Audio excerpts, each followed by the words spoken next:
Hey all, I wanted to talk about what common legal issues photographers face in their industry generally. And quite frankly, a lot of these issues, it can be applied to many other industries and not just photographers. And so because of that, the information I am sharing, which is my disclaimer, is generic information, and it can be applied to many people across many industries.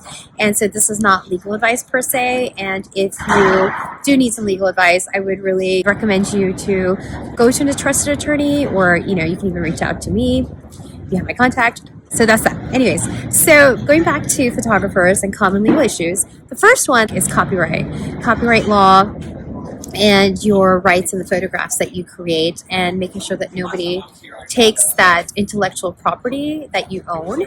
So the first way that we kind of talked about protecting your intellectual property in a very basic, easy ways is that you have something on your website that people are coming to, which kind of states your terms and conditions, and in general who owns the pictures of your website and what people, the users that are coming to your website, can and cannot do with your pictures or with any content that you're putting out there, be it a blog post, also whatever you're putting out there.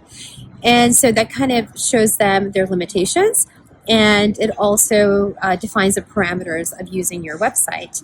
Now, another way to protect your photographs, and an easy way to do it, is to put a watermark on your photograph, whether it's on the bottom or on the whole thing, or like as a background or somewhere. So if someone does decide to take it, it would be very tough for them to take that watermark off. And so it would be tough for them to at least not give attribution.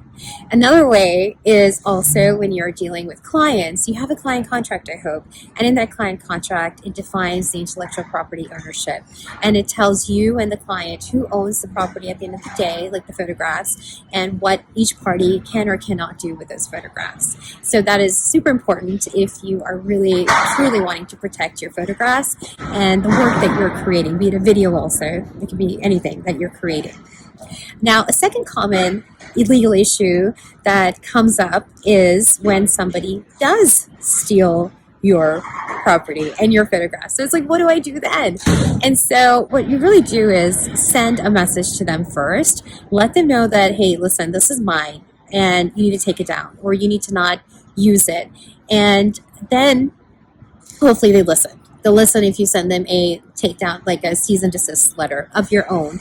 And if they don't, then there's some other ways you could handle it. You can do it the DMCA route, which is a takedown. And, different lawyers have different opinions about this. Some are just like, throw that in first and then send a letter, so you're kind of catching them off guard. It just kind of depends on your relationship or what you are doing also, and what particular item they have taken of yours. So that's definitely an option out there as well. Another thing is that just because somebody gives you attribution, that does not mean permission to use your work product, the specific thing that is protected by copyright. Attribution is not equivalent to permission. You need to have a handwritten permission to use anybody's work product, because that permission is then a handwritten, signed permission saying either they've assigned you the ownership or they're giving you a license to use it, and vice versa. So please don't think attribution is the same thing as permission. And while attribution is nice and it can give you a lot of traction for your company, but you really have to see what you're protecting and whether it's worth protecting it at that time. Now, another third common problem that photographers sometimes face is actually something that a mistake that photographers make, and that is taking pictures maybe on location somewhere and not getting the permission to use either maybe the graffiti in the background, or not getting permission to use some artwork that might be in the background, or some other work that is owned by somebody else. So if you are a photographer, make sure you have permission to take photographs in someone's restaurant, or make sure you have permission to take photographs of maybe an artwork that is going to be behind whatever you are taking a picture of, like the subject matter that you're taking a picture of. Because if you don't have permission, you could get in trouble.